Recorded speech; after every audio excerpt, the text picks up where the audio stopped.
Hey everybody, welcome back to another episode of the Systems of Human Performance podcast. This is podcast episode 3, and in a similar way to the last episode, what I'd like to do is analyze one of my favorite pieces. Last time we talked about a book, Unsafe at Any Speed, which I thought did a really nice job of exploring a lot of the case examples of systems thinking in the real world, particularly as it related to automotive design. This one is attributed to James Reason, who is like a cognitive scientist and human error researcher. A lot of what he's done has been around human error, failure modes, the way we make mistakes, and the way to build more resilient systems. So he has a great article. I think it was published in like a PubMed of some sort, but it really is just kind of like a high level overview of a lot of his more in-depth thought. So I thought it was a great place to start with introducing James Reason as a thinker, and a lot of his concepts are part and parcel to what I bring to our discussion of human error and systems thinking. So as you'll see in this article as well, what I'd like to do is go through, talk about some of the highlighted sections that I've already gone through and highlighted, and then explain why I think they're good.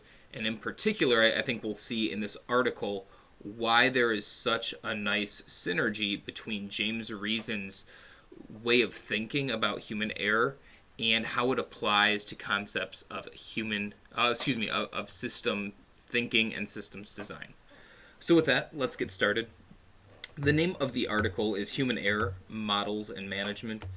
I think it was published, I don't know, 2007 or something like that. So it's a little dated, but it's not terribly dated. James Reason has been working since the 1970s. A lot of his work is still very, very relevant.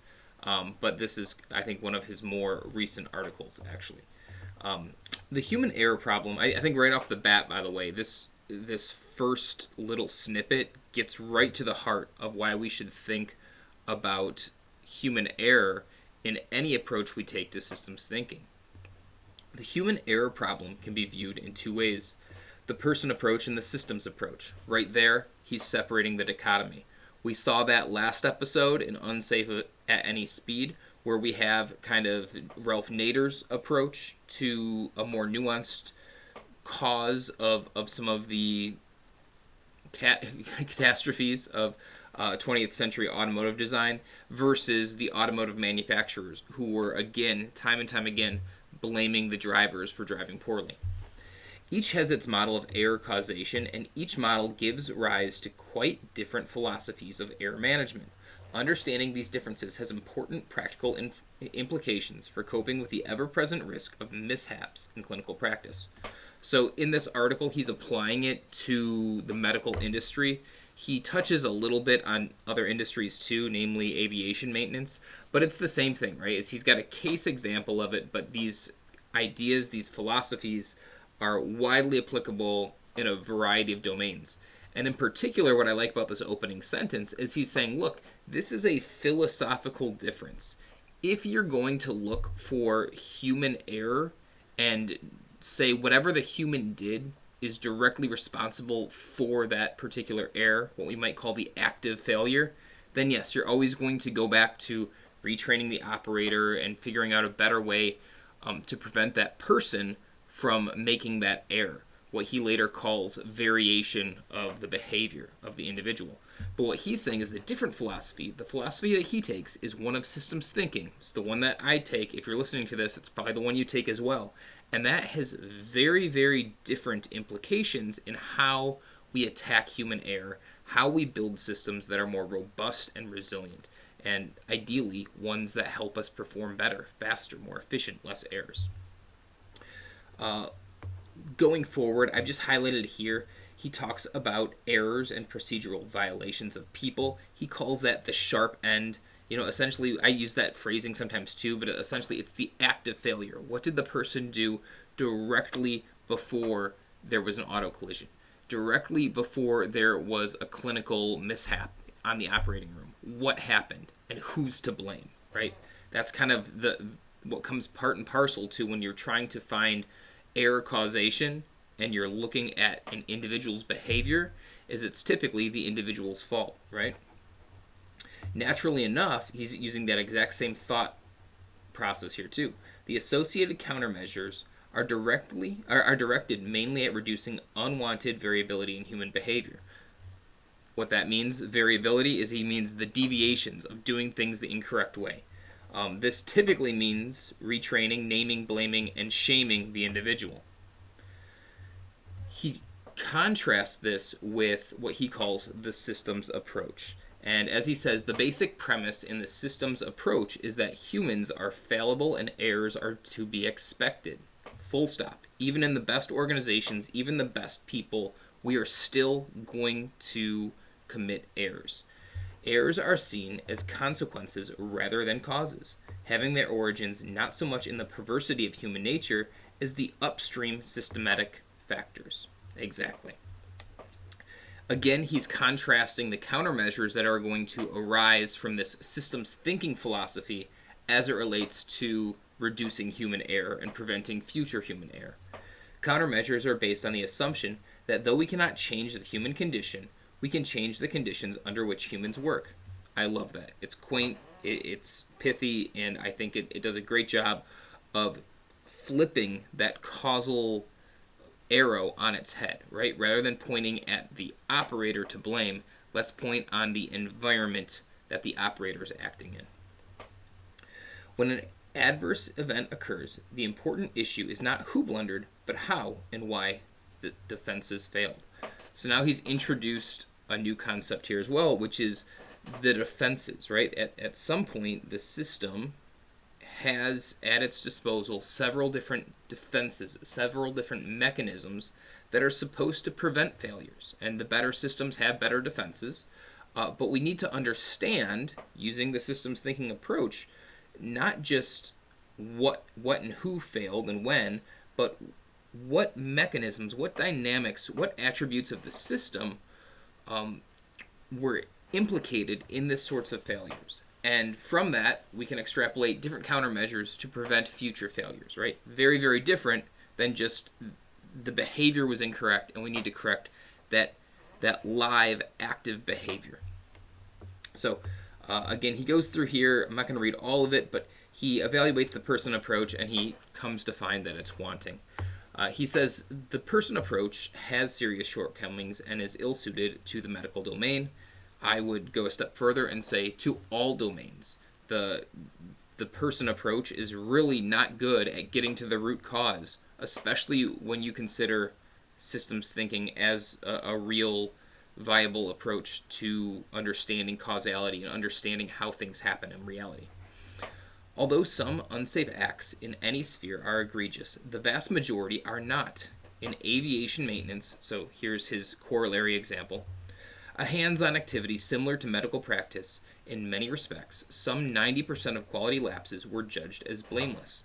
So he's also making a comparison here, right? He's saying, look, there is also a very rigorous discipline of, high achieving individuals who are working on planes that have to fly all over the world and maintain a certain level of reliability and performance. He's saying that industry is probably a little bit more mature because they're not pointing every single time when mistakes happen.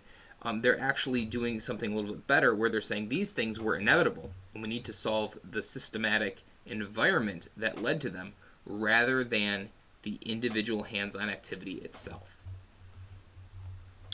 Going forward, he introduces something that's very familiar probably to anyone who's reading the Substack right now, but it is this thing called the Swiss cheese model. And essentially, we'll talk about it a little bit later, but essentially, there are different facets of any system that will prevent errors from occurring, right? You've got warnings, you've got signals, you've got the actors who are actually doing the things correctly, you've got procedures, you've got automatic system responses. All of these things are set up to prevent a catastrophic error. And yet sometimes one particular error gets through all of these defenses. And that is kind of the idea of the Swiss cheese model. I've written many articles, I don't know how many are published right now, about what are some of the good remedies and what are some of the bad remedies with this model in mind. Is it better to add more defenses? Is it better to remove some of the defenses? What does that look like? So I've got, if it's not published right now, I've got some coming down the pipeline, so keep your eyes open for that. He continues about the weaknesses of the person approach and says that it isolates the unsafe acts from the system context. I think this is probably the greatest detriment to the to the person thinking approach, is that we lose the nuance, we lose the environmental minutia of everything else that's going on. We're losing the interactions of all of the system states and the system attributes that might actually be provide a better causal explanation of what's going on. As a result, two important features of human error tend to be overlooked using the person approach. Firstly, it is often the best people who make the worst mistakes. Error is not the monopoly of an unfortunate few. He's saying it can affect everyone. It's kind of like a random variable. Secondly, far from being random, mishaps tend to fall into recurrent patterns. The same set of circumstances can provoke similar errors. I have an article about this called Familiar System Mechanisms, all about different failure modes. Regardless of the people involved, the pursuit of greater safety is seriously impeded by an approach that does not seek out and remove the error-provoking properties within the system at large. Okay. He then goes on to talk more about the systems thinking approach, particularly looking at that Swiss cheese model. He talks about the many defensive layers, alarms, physical barriers, automatic shutdowns, etc. Essentially, the system can be created in such a way where we have many defensive barriers. Most of the time, those barriers do a good job of preventing the act of failure, but every once in a while, the stars align in a bad way, and we get a catastrophic failure.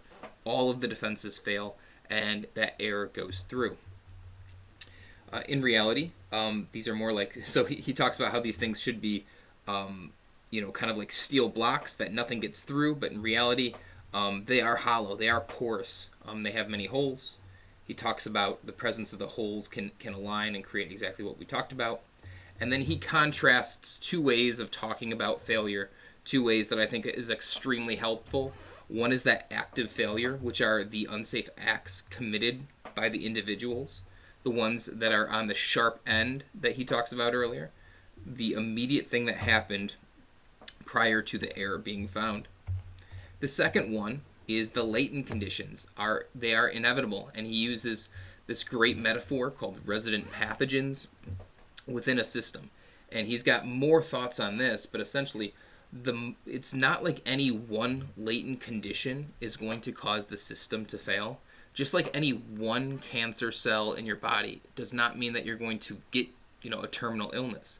But the more that is in your body, the more bacteria that you have, the more cancer that you have, the more likely it is that it's going to result in an adverse situation, right? And he calls that the resident pathogen metaphor. So he's saying in terms of errors, yeah, you're going to design things and you're going to make mistakes. And it doesn't really matter if you make a couple mistakes. Probably not going to matter at all. You're never going to detect them. But if you're doing things that, propagate mistakes and you're cutting corners all the time, you're adding more and more pathogens into the system, and it's only a matter of time before one of those pathogens get through all of your layers of defense. It's just like a rolling of the dice, a probability game. Latent conditions have two kinds of adverse effects. They can translate into error-provoking conditions within the local workplace, for example, time pressure, understaffing, inadequate equipment, fatigue, and inexperience, and they can create long-lasting holes or weaknesses in the defenses. I love this because he talks about it's not just that this is, you've created something with a flawed design and that thing is inevitably going to break. It might also be that you've created something that creates something like a system state, a state of stress, a state of time constriction, a state of poor communication that is inevitably going to lead to more failures, right? So I think that's a great point It's not just the design itself, it could also propagate into different circumstances of operation within the system. So then he kind of goes through just a little bit more, talks about error management, and he introduces this concept called high reliability organizations. I think later on I'm going to spend more time talking about high reliability organizations, but essentially he concludes his article with talking about how high reliability organizations, HROs, are kind of the gold standard because they do all the things that you should do. They treat errors, they treat performance as a systems design problem rather than an active failure. And by using that approach, they achieve very, very high levels of performance, both in terms of error, but also in terms of achievement, productivity, excellence, and so on. He uses an example of the U.S. Navy, the nuclear Navy, and how their approach to human error, and he uses them as an example of the high reliability organizations. So overall, I think it's a very, very good article. Oh, we see there it's from 2000, not from 2007, so a little bit earlier. Nevertheless, I still think, despite being over 20 years old, it is extremely relevant. It is an extremely good way to think about systems design and systems thinking. I think it's a great approach to systems thinking as well, not just in terms of, if you look at Peter Senge or Donella Meadows, they focus very much on the abstract. They focus on, interaction effects. They focus on flow diagrams and kind of these different archetypes. That's fine, but it's a little abstract. Most people can't, they struggle to apply that to a particular situation. I think focusing narrowly on human error and its relation to systems dynamics and systems thinking, and also how it can be contrasted to that human-centric approach to error, is a great way to start. It's a great way to introduce yourselves to to systems thinking and the implications that systems thinking entails. So I hope you like this. I will provide as best I can a link to this article, and hopefully you've enjoyed this kind of deep analysis of just a small, simple article by James Reason, one of the best systems thinkers, best people for human error and human cognition. As ever, please, if you like this video, if you're interested in these sorts of things, like it, subscribe, do whatever you can to help me out to boost the algorithm and help other people find this podcast. Thanks a lot.